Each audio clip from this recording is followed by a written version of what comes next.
Hey guys, this is Andy Tran with the InnerBark Outdoors channel, and this is the coverage of SHOT Show 2021.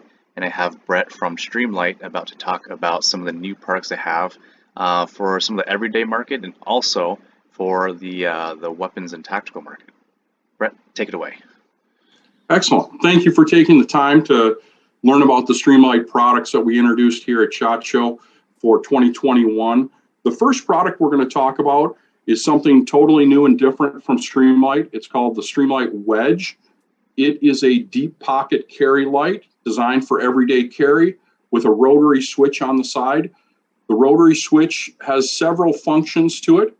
The first one is when you rotate it forwards, it comes on at 300 lumens. You'll also notice that there's a green indicator light there for your battery charge status. So it gives you that. The other thing, when you roll forward with it and hold, it goes into 1,000 lumen, what we're calling throw, which is temporarily heightened regulated output.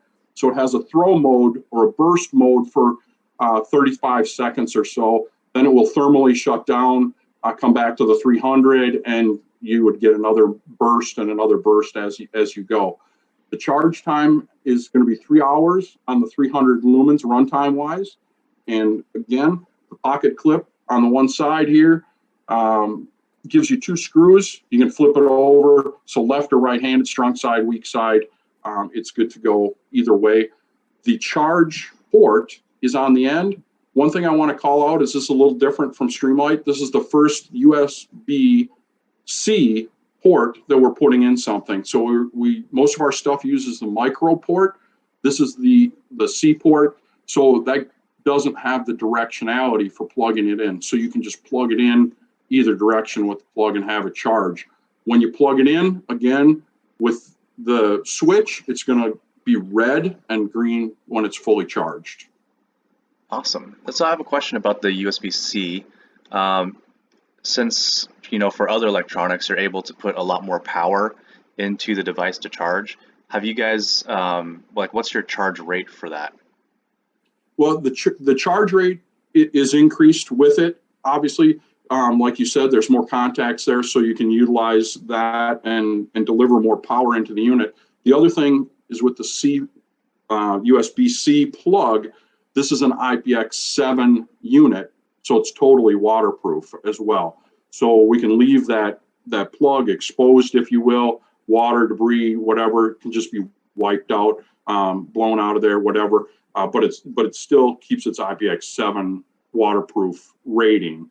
And like I said, the main thing with the C is going to be the advantage of people that get older, hard to see. Some of our products, trying to figure out directionally how to get the micro plug into the unit. It's going to be easier with the C. Awesome. Yeah, and I can speak from just experience that I've broken the inside tab of the micro USBs. Just trying to manhandle it and not really paying attention. So that's a welcome feature. Yeah, absolutely. That'll be a good one moving forward for Streamlight. Right. And did you mention a weight on it? How much does it weigh? So the Wedge is going to weigh 3.3 ounces. And just to kind of give you a size reference, this is a full-size Glock 17 magazine. So you can see that the Wedge is definitely going to be slimmer and about a ½ inch longer. But it is smooth on both sides, so it's designed, again, for that deep pocket carry and easy getting it out of your pocket. Awesome. So what else do we have for 2021? One of the other new products we introduced for 2021 is the TLR7 Sub. And the Sub runs in the family with the TLR7s and 8s and the 7 and 8 Alpha models as well. The TLR7 Sub is just a little bit more compact. We took a little bit of the body off here at the bottom. It has a slightly different clamping device on the top so that we can fit those slim rails or shorter rails on the true compact and subcompact guns. So as far as fit and function, it's 500 lumens like the TLR7s and 8s, one CR123 battery that goes in through the face cap.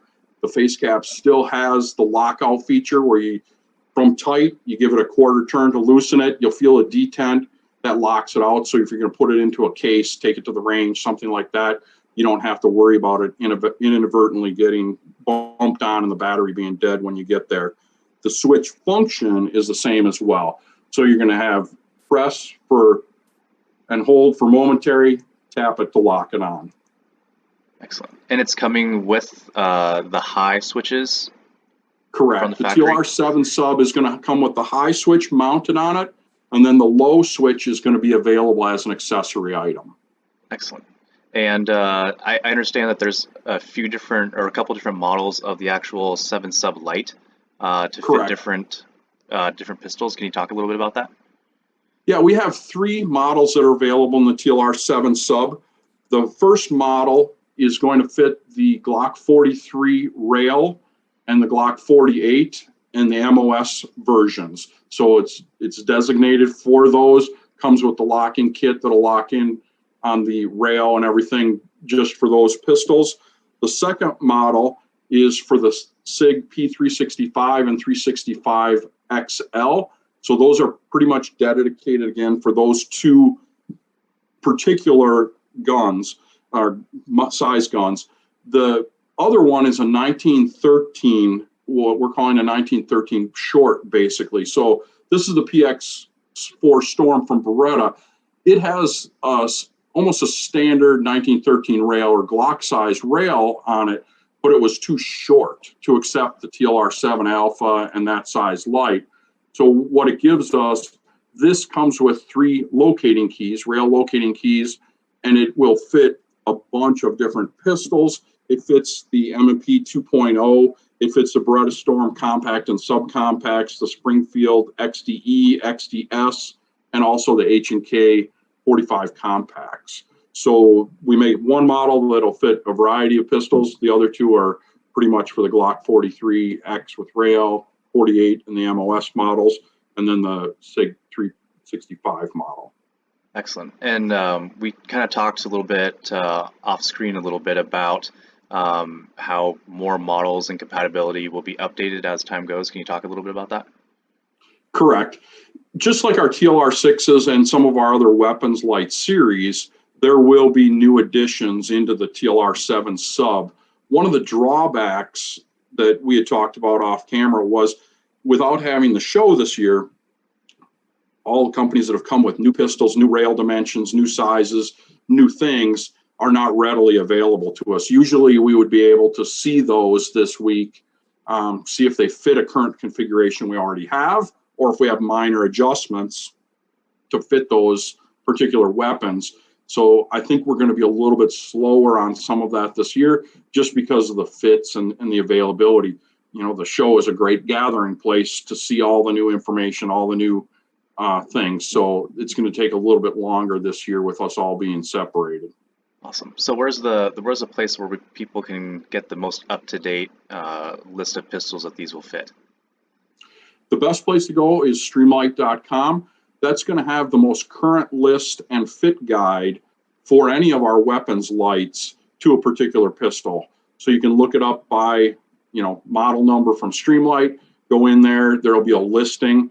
And as we add new pistols or new things that we fit and it works with our lights, we'll add those onto the listing in the website. So the website's always going to be the most current and up to date as far as specific fits of weapons lights on any of our guns. Awesome. So what else do we have in terms of weapons lights?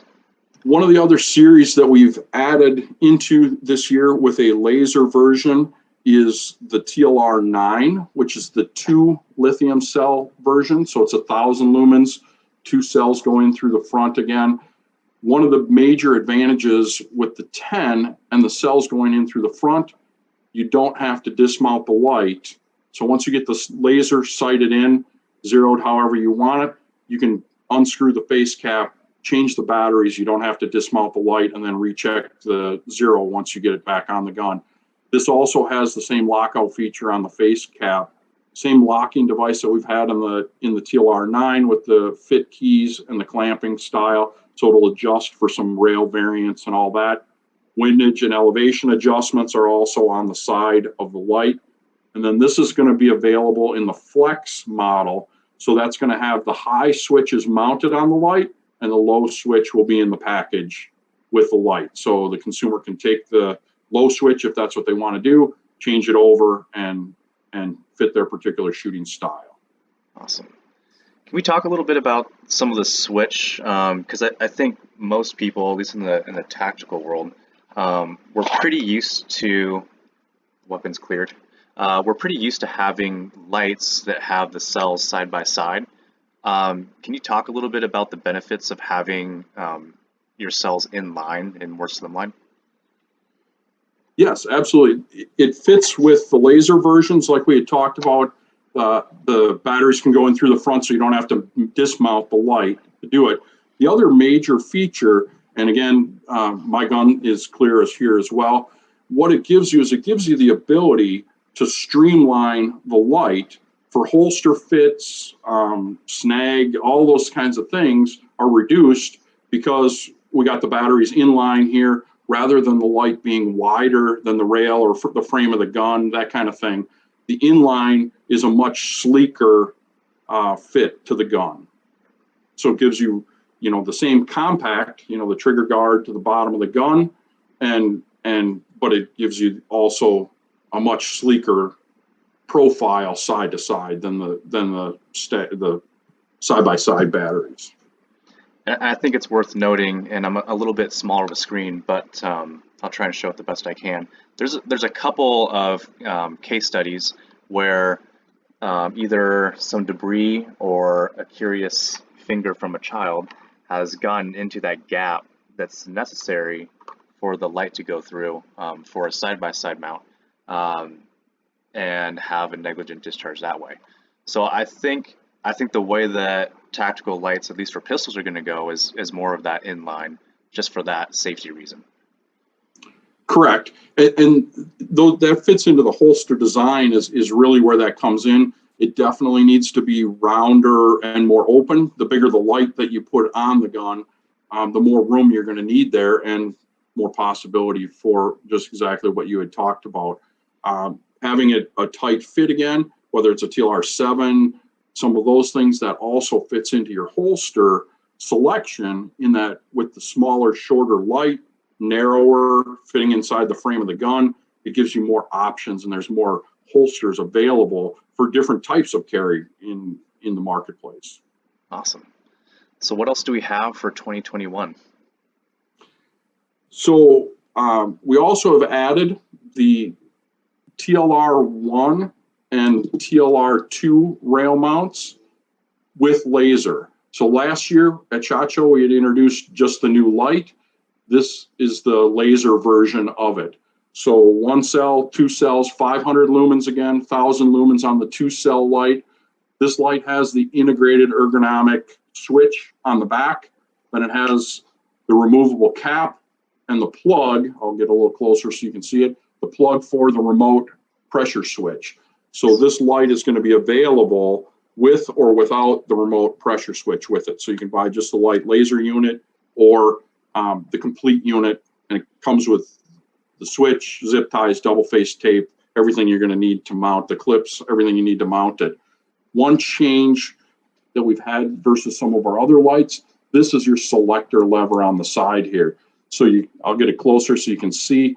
What we did is we recessed that switch into the aluminum body of the light. So it's got a hard stop at the bottom and the top. So you're not going to be able to over rotate it and potentially have problems with it. It's got a hard stop. It's got click detents. So when you change, it's going to be laser only all the way down, light only in the middle, and then light laser is all the way at the top. And then you can activate it with the remote pressure switch and or the switch that's on it. So it gives you that ability. The other thing that we've done is we put a shroud. I don't know if it's harder to see, but you can see the shroud up in front of that switch. So when you mount that on a long gun, as you're moving, you might hit a barricade, a wall, tree branches, whatever it might be. It slides past and protects that switch from being hit on the end. Perfect. Yeah, that's a great feature because I guess one of the biggest things for me, especially when I'm running a heavy kit, is there's so many things just on your body itself that messes up other equipment. And so having something that just is built in for protection is great. Absolutely. And right along that same vein that we're talking about, we've also made a modification to our clips that hold the remote pressure switch onto the rail. So I'll get this closer. Again, it'll be a little bit clunky, but you can see it. So what we've done is we've added channels underneath the clip that now hold the cable for the switch up under, utilizes that space on the Picatinny rail up underneath that wasted space. So when you mount this now, you're going to get a much cleaner mount, and you're not going to have that extra cord that you need to try and zip tie down or tag it down, especially right around the switch area where you're going to be activating the light. Now it's hooked underneath there, nice and clean. No matter how you mount it or where you mount the light or the switch, it definitely gives you an advantage to stow that cord underneath the clips. Wow, that's actually something that like I never even thought about. Yeah, because for right now I just got like 3 zip ties that are trying to like hold that cord on for dear life. So that's a huge improvement. Well, and then you got to turn the zip tie so where you cut it off, it's not sharp, and all those kinds of things. So it eliminates all of that as well. And then, like I said, it comes with the zip ties, the double face tape, everything is in the kit. Those clips are also going to be an inline change to current Streamlight product. Anything that comes with a remote switch like that in the kit, it'll have those upgraded clips in with the kit. So we should be in process of that already, changing that over. So as we move forward, all the new products and then, back into current production as well, will all come with that set of clips. Awesome. And for guys that already have pressure switches and everything else, is that a separate thing that they can buy for an upgrade? That would be a separate accessory item that they would be able to get from their local retailer or gun store. So we've got a couple of new additions in the TLR6 lights.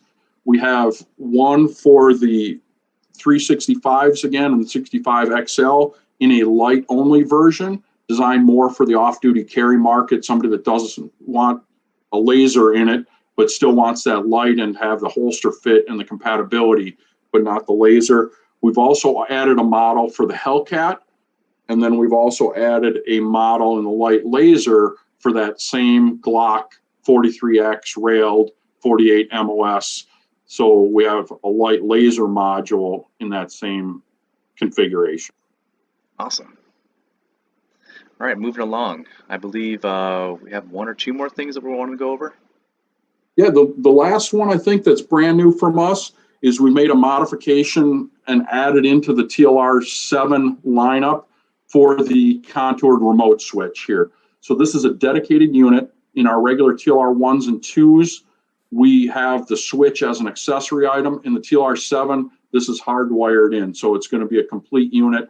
Right now, we're making it for the full-size Glock pistol frame. So this is on a 45, the 19, 17s. It will fit on those without any issues. Same locking device, same fit, function, and features as the TLR7 Alpha. It will come with the high switches in the back. So you have the remote pressure switch and the high switches in the back. Has the same lockout bezel, single cell goes in through the front as the other TLR7A models. Awesome. That's awesome. And is that all of it? Can't remember. I think that's it for new products. Yes. Awesome. So just a quick discussion, because there's at least 1 million new firearm owners here from 2020 and coming into 2021. What are some of the biggest pieces of advices that you can give someone that's just got their new pistol and doesn't quite know how to outfit it, and then what maybe 1 or 2 considerations for home defense? Yeah, in my opinion, I would say that into the home defense market and the personal carry market, holster fits is probably number 1 for me as far as securing the weapon. And even in the home, a lot of people say, oh, I set it on the nightstand and it just sits there in case I need it. If you think you can wake up in the middle of the night, startled awake, and have fine motor skills and make sure that that pistol's facing the right way, you're not grabbing it and, potentially harming yourself or somebody else around you, it really makes a lot of sense to have a better holster fit, something quick, easy, simple that you're familiar with, that you train with, to work with that particular weapon that you have. The other thing, we are huge on having a light on that gun. It really is designed for acquiring targets and targeting and making decisions. It's not really designed so much for a searchlight in what we're talking about with the home defense and that kind of thing. I would advise that, that the weapons mounted light is going to be, for using the weapon and running the gun rather than searching with it. I always tell people that they should really carry a handheld light separately, and then you can utilize that to look around corners or things like that if you needed to. But I really think that the weapons light is strong. The other thing I've noticed at the range with a lot of first-time shooters and shooters, their groupings as a whole will improve with a weapons light. And the philosophy there is that if you're aiming at a silhouette target, you take your gun, you line up the 3-dot sights or whatever you have on the top. That's one way of doing it. People are better almost with a point and shoot, though. If they turn on the flashlight, it's going to give you a beam pattern, an outside periphery and a hot spot in the middle. What they're going to do with that hot spot is put it in the middle of that target with your point of impact basically right above where the hot spot or the circle of that light is going to be. So I've seen people increase their accuracy significantly with just adding a light. Also, as people age, we get older, we get glasses, we need glasses. With more light, people generally tend to see things better, especially when you get into detail of things with more light. So the more light you can have, the better off I think you're going to be. Awesome. Yeah, I think that's really good advice. And me just working, from the law enforcement, side of things in a rural area, responding to a call and a homeowner or a neighbor having a gun out. There's been a couple times where I ask people to holster up, and they look at me just totally dumbfounded and be like, oh, well, I didn't think about that part. So they'd either have to put it, in a waistband, in a pocket, or ground it. So having a holster is just a way better option. And as expensive as these lights can be, how much is a human life or your pet's life or something where, you just want to have that target ID. So for me, it's a very minimal investment to make a really a way better decision on shoot or no shoot. Absolutely. I would agree with you 100%. And on the holster thing, I agree totally with you. And, from a legal standpoint, having a weapon out in your house is one thing. Having a weapon out in your front yard legally, depending on where you're at, can be a totally different thing. So open carry versus concealed carry, so I agree with you that having a place that you can safely put it and carry it and everybody knows that it's safe, definitely an advantage for all of us. Excellent. Well, Brett, I really appreciate you coming and signing on with me, talking about all the products. I think you guys have a really great lineup. And where's the best place for people to get information or updates on these products? Yeah, the best place, again, for all of our information on our full line of products is going to be Streamlight.com. It will give you all the fits for weapons mounted lights and everything, full selection of all of our products there at Streamlight.com. Awesome. And do you guys also have Facebook and that stuff too? We do. We're on Facebook, Instagram, most of the social media platforms. Awesome. Well, that's pretty much it for this video, and I appreciate all the viewers for chiming in. Thank you. Thank you very much for taking the time.